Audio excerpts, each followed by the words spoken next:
Nagsimula ang pelikula sa isang boses sa background, kung saan sinasabi ang tungkol sa ikalawang digmaan ng 1944. Kung saan sumiklab ang madugong digmaan sa pagitan ng Russia at mga sundalong Nazi sa Germany. Dahil hindi maganda ang relasyon ng dalawang bansa. Pagkatapos nito, ipinakita sa amin ang isang matandang lalaki na ang pangalan ay Corpy. Siya ang pangunahing tauhan, ang bida ng kwentong ito. Si Corpy ay talagang isang manlalakbay na walang kahit isang silungan. Siya ay gumagawa upang mahanap ang gintong nakabaon sa lupa. Ngayon pa lang ay nakarating na siya sa isang lugar na malayo sa kanyang pamilya. Kasama si Corpy, mayroon siyang alagang aso at kabayo na mahal niya. Ang dalawang ito ay manlalakbay na kasama niya, at ganito ang takbo ng kanyang buhay. Isang araw, habang naghuhukay, nakakita siya ng napakaliit na piraso ng ginto. Napangiti siya. Nagsimula siyang mag-isip na kung ang piraso ng ginto ay matatagpuan sa lugar na ito, kung gayon ay dapat mayroong maraming ginto sa paligid. Kaya sa pag-iisip na ito, sa susunod na araw, nagsimula siyang magtrabaho ng mas mahirap kaysa dati. Naghuhukay siya ng iba't ibang hukay upang makahanap ng ginto. Sa parehong oras, natatakot din siya na baka may makakita sa kanya. Matagal siyang naghukay. Ngunit hindi nakita ni Corpy ang bunga ng kanyang pagsusumikap. Ibig sabihin, hindi man lang siya nakahawak ng isang maliit na piraso ng ginto na ikinalungkot niya. Kinabukasan, nang maghukay siya ng isang lugar, natagpuan niya ang maraming ginto na hindi man lang niya naisip na naroroon. Sa pagtingin dito, siya ay nagiging lubos na masaya. Nagsisimulang tumulo ang mga luha sa mga mata sa kaligayahan. Gabi na naman. Inilabas ni Corpy ang lahat ng ginto doon at pumunta sa kanyang tolda. Nagpasya siya na pagdating ng umaga, magbebenta siya ng ginto sa lungsod at kumita ng malaking pera. Pagkatapos, sa madaling araw, naligo siya at umalis para sa kanyang paglalakbay. Kailangan niyang harapin ang lahat ng panganib at pumunta sa kanyang destinasyon. Kinuha niya ang lahat ng ginto.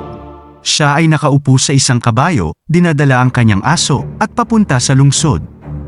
Sa daan, nakita niya ang isang pangkat ng mga sundalong Nazi. Kinikidnap nila ang dalawang babaeng Ruso at dinadala sila. Nang dumaan si Corpy sa kanilang harapan, pinagtawanan siya ng lahat ng mga sundalo.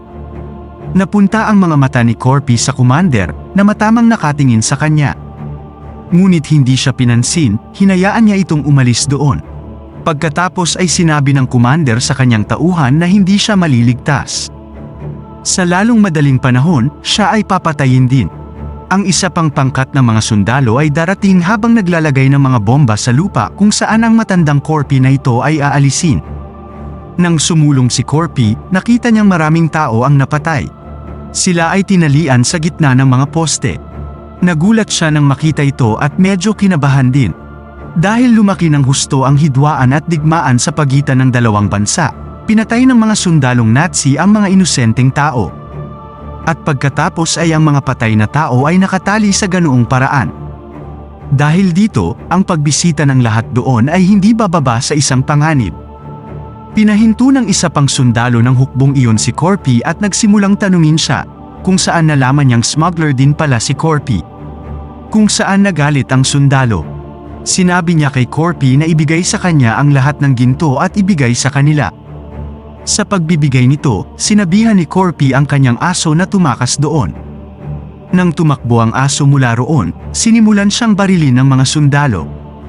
Nang marinig ang tunog ng mga bala, naunawaan ng commander, na sumusulong, na tiniyak na tinapos na ng mga kawal ang matandang Corpy na iyon. Kung saan nagsimula siyang ngumiti. Doon, sinimulang guluhin ng sundalo si Corpy. Pinagtatawanan siya nito matapos siyang asarin at pagtawanan. Nagalit si Corpy. Kinuha niya ang kanyang kutsilyo at sinaksak sa ulo. Nang makita kung paano lumalala ang kalagayan ng mga sundalo, sabay pa rin silang umatake sa kanya. Tapos, gaya ng nangyari, nakipaglaban din sa kanya si Corpy mag-isa. Binali niya ang binti ng isang sundalo at ang leeg ng isa. Binaril niya ito ng isang beses at pinatay. At sa ganitong paraan, pinatay niya ang lahat.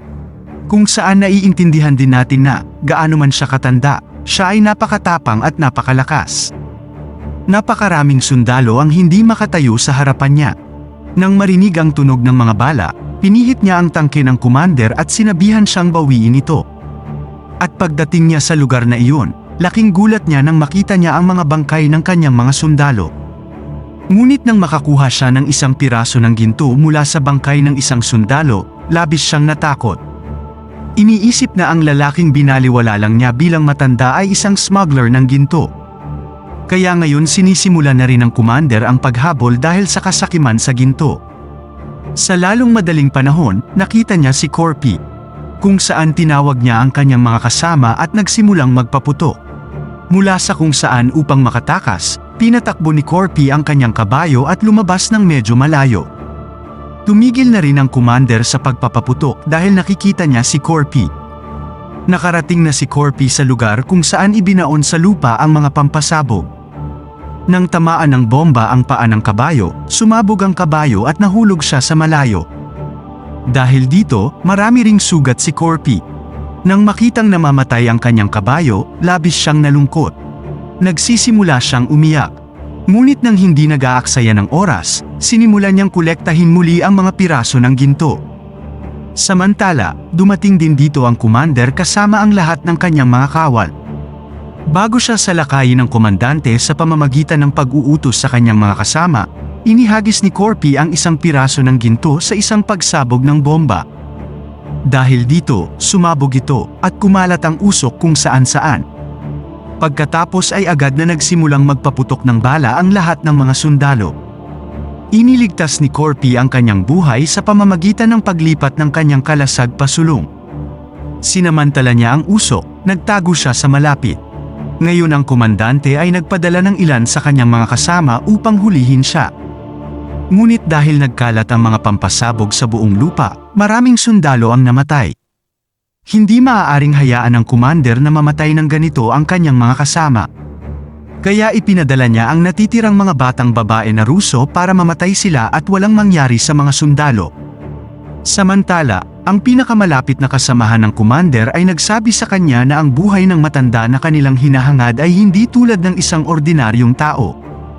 Sa katunayan, siya ay isang napakadelikadong komando. Siya ay matapang na siya lamang ay sapat na sa anumang digmaan. At nag-utos ang mga nakatatanda na layuan ang matandang Corpy na iyon. Pagkatapos nito, malalaman natin ang kwento ng Corpy dito. Sa totoo lang, noong panahon ng digmaan, pinatay ng hukbong Ruso ang kanyang buong pamilya. Dahil dito, nagalit siya. Sa galit na maghiganti, pinatay niya ang humigit kumulang 300 sundalo.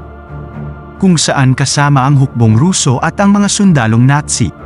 Matapos gawin ito, nagsimulang hanapin siya ng hukbo. Natagpuan siya, ngunit kahit na pagkatapos ng maraming pagsisikap, nang hindi siya namatay, siya ay naiwang mag-isa sa gubat. Nang maglaon, nang makita ang kanyang lakas at tapang, ang kanyang pangalan ay pinanatiling Corpy. Na ang ibig sabihin ay matapang, hindi matatalo o mamatay. Ang sabi ng kasama ng commander ay napakarami na ng mga kasama nila ang namatay. Kaya ngayon dapat silang bumalik, ngunit tumanggi siya. Sa kanyang kasakiman sa ginto at sa paghihiganti kay Corpy, hiniling niya na ituloy na lang. Malayo ang mararating ni Corpy at nagtago sa likod ng nasunog na sasakyan. Nakita niyang may bala sa binti na sinimulan niyang bunutin sa tulong ng kanyang kutsilyo. Ngayon ay halata na nahihirapan siyang gawin ito. Sa sobrang sugat niya, naging mahina rin siya. Kaya ilang saglit ay pumikit ang kanyang mga mata. Ngunit pagkaraan ng ilang sandali, dumating doon ang commander at lahat ng kanyang mga kawal. Nang marinig ang tunog, nagising si Corpy. At mabilis siyang bumaba sa kanyang truck at nagtago. Ang mga aso ay dumarating at sinisinghot siya. Kaya't inilabas niya ang tangke ng gasolina ng truck at ibinaba ang gasolina sa kanyang sarili para hindi siya masinghot ng mga aso. Pagkatapos ay ipinaalam ng isang sundalo na tumutulo ang gasolina. Dahil dito, pinahinto niya ang truck. Natakot si Corpy. Sa takot na mahuli, nagsimula siyang tumakbo palayo doon. Sinimulan siyang barilin ng kasama ng commander. Gayun din, ipinapadala niya ang kanyang mga aso sa likod niya. Para makaligtas siya, pinaapoy ni Corpy ang sarili dahil napuno ng gasolina ang buong katawan niya. Buti na lang at may malapit na pond na agad niyang tinalon. Ngayon, nang makita ang kanyang lakas at tapang, lahat ng mga sundalo ay labis na nagulat at nag-aalala tungkol sa kung sino siya. Hindi dito nagtatapos ang pagtatangka ng commander na hulihin siya. Sa katunayan, ipinadala niya ang ilan sa kanyang mga kawal sa bangka sa tubig. Pagkatapos ay tumalon sila sa tubig upang mahuli si Corpy. Ngunit naroon din, isa-isang pinapatay ni Corpy ang lahat sa tubig. Ang kanyang lakas ay hindi lamang sa lupa, ngunit siya rin ay napakalakas sa tubig. Sa ganitong paraan, tumatakas din siya sa pond na ito. Ang kanyang alagang aso ay naiwan.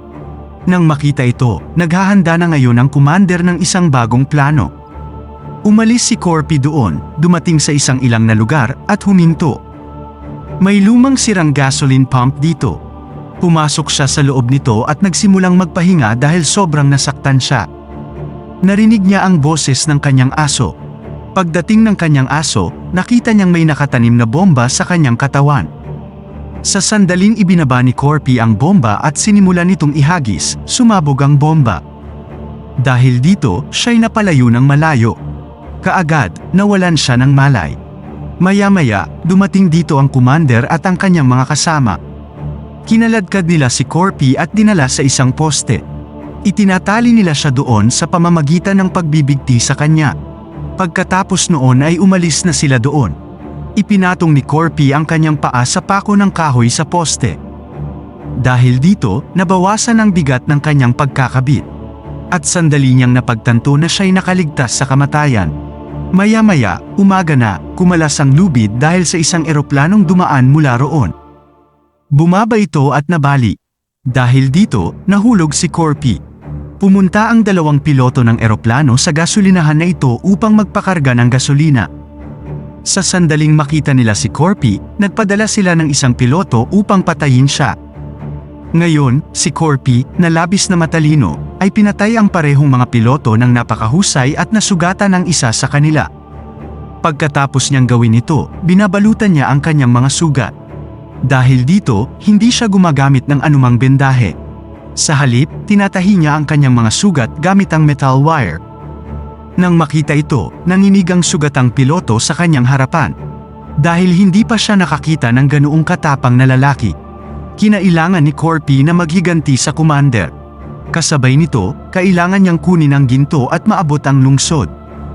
Kaya naman isinama niya ang piloto at sumulong. Kailangan niya ng piloto para magpalipad ng eroplano. Nang ang komandante at ang kanyang mga kawal ay umuusad, sila ay dumating sa isang lugar at huminto. Nakita nila ang parehong eroplano na nawasak sa harap nila. Nang suriin nila, nakita nilang may nagbigti sa piloto at pinatay ito. Ito ang parehong lubid kung saan ibiniti nila si Corpy na ang ibig sabihin ay hindi patay si Corpy ngunit buhay pa. Sa pag-iisip tungkol dito, laking gulat ng commander. Pagkatapos ay sinabihan niya ang kanyang mga kasama na maging alerto at sumulong sa truck kung saan dinala ang mga babaeng Ruso bilang mga bilanggo. Doon, isang sundalo ang nagsasalita tungkol sa Corpy.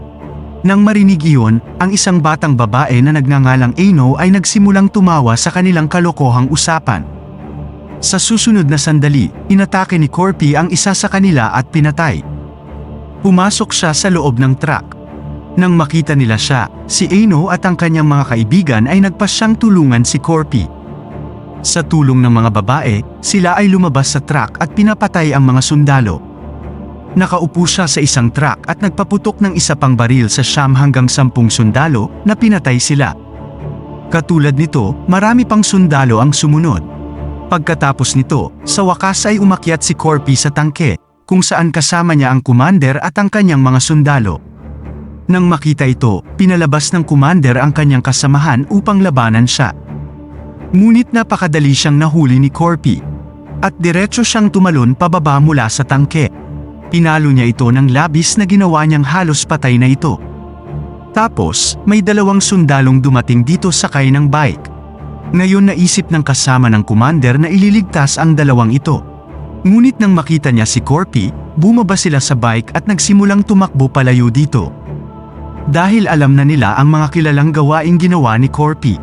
Ngayon ay hindi pinatay ni Corpy ang kasama ng commander, at kinuha niya ang tri-bike at umalis mula roon. Pagkatapos nito, pinalaya rin ang iba pang mga babaeng Ruso. Pagkatapos noon, pumunta sila doon na may dalang baril at nakapalibot sa kasamahan ng commander mula sa lahat ng panig. Dahil maraming beses na niya nang pinahirapan ang mga kasama. Ang commander, sa tulong ng isa sa kanyang mga kasama, ay nakilala ang isang piloto. Dahil dadalhin niya sila sa ibang lugar. Ngunit bago umalis, binaril ng commander ang sarili niyang kasama at pinatay siya. Na ang ibig sabihin ay sakim siya na hindi man lang niya niligtas ang kanyang kasama. Nakaupo sa eroplano, nagsimulang lumipad ang komandante kasama ang piloto. Tapos, biglang dumating si Corpy sa sobrang bilis. Pagdating niya, nagsimula siyang magpaputok ng bala sa kanyang eroplano. Dahil sa mga bala, nabasag ang salamin sa harap. Pero, nag-take off pa rin sila. Habang nakatingin sa tri-bike, naisip ng commander na si Corpy ay nanatiling nasa baba. Ngunit hindi ganun.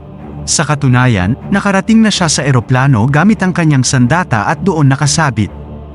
Pagkatapos, nang malapit na siya sa gulong, tuluyan na siyang pumasok sa loob ng eroplano. Narinig ng commander ang tunog ng pagpasok niya sa loob. Sa sandaling bumalik siya sa takot, inatake siya ni Corpy. Pagkatapos nito, ang kanilang mapanganib na labanan ay nagsisimula. Sa laban na ito, ang commander ay nangingibabaw sa Corpy. Binuhat siya nito at hinampas. Hinampas niya ito sa tulong ng kawit at nasugatan siya ng labis na ikinasugat ni Corpy na malapit nang mamatay sa kanyang kalagayan. Ngayon, bago siya salakayin muli ng komandante, nakakuha ng pagkakataon si Corpy na sinabit ang kawit sa bomba. Pagkatapos ay hinulog niya ang bomba. Dahil doon, sumama sa pagkahulog ang commander dala ang bomba. Sumabog ang bomba na agad na ikinamatay ng commander. Pagkaraan ng ilang sandali, nakita ni Corpy na ang piloto ay namatay dahil sa pinsala. Unti-unting bumababa ang eroplano. Ngayon, hindi alam ni Corpy kung paano magpalipad ng eroplano. Kaya naman napatali siya ng mahigpit at umupo sa backseat. Pagkatapos nito, bumagsak ang eroplano sa lupa. Dahil sa pagbagsak, nawasak ang eroplano. Sa kabilang banda, ang lahat ng mga batang babae na Ruso ay nakarating sa Norway. Kasabay nito, tinali nila ang kasamahan ni Commander na sugatan at pinatay. Ngayon ay nakita namin ang isang lalaki na lumabas sa hukay. Nakakagulat, walang iba kundi si Corpy. Bago namin tapusin ang pagsusuri ng pelikula, at kung bago ka pa lang sa aming channel, maaari bang hingin namin ang isang munting pabor? I-click ang subscription button at pindutin ang notification bell para ma-update ka sa aming mga susunod na video. Huwag kalimutang mag-iwan ng like para matulungan ang aming munting channel. Maraming salamat! Sino sa inyo dito ang nakaligtas mula sa isang aksidente katulad ng pagbagsak ng eroplano? Anyway, pumunta na siya ngayon sa isang napakalaking gold shop para ibenta ang natitirang ginto. Pagpasok pa lang niya ay inilagay na niya ang lahat ng gintong dala niya sa counter. Sa pagkakita sa ginto, lahat ng mga tao sa paligid niya ay labis na nagulat. Kapalit ng pagkuha ng ginto, humihingi ang Corpy ng mas malaking halaga at mas malaking bahagi para wala siyang problema sa hinaharap. Madali niyang kunin ang pera at magdala muli ng ginto. Kaya ito ang kwento ng katapangan ni Corpy. Kaya, tulad niya, ang ibang tao na nais na maging matagumpay ay dapat palaging maging matapang at magtrabaho ng may tapang. At tumayong matatag sa harap ng mga paghihirap, pagsubok, at makipagkumpitensya ng patas. Dito nagtatapos ang pelikula.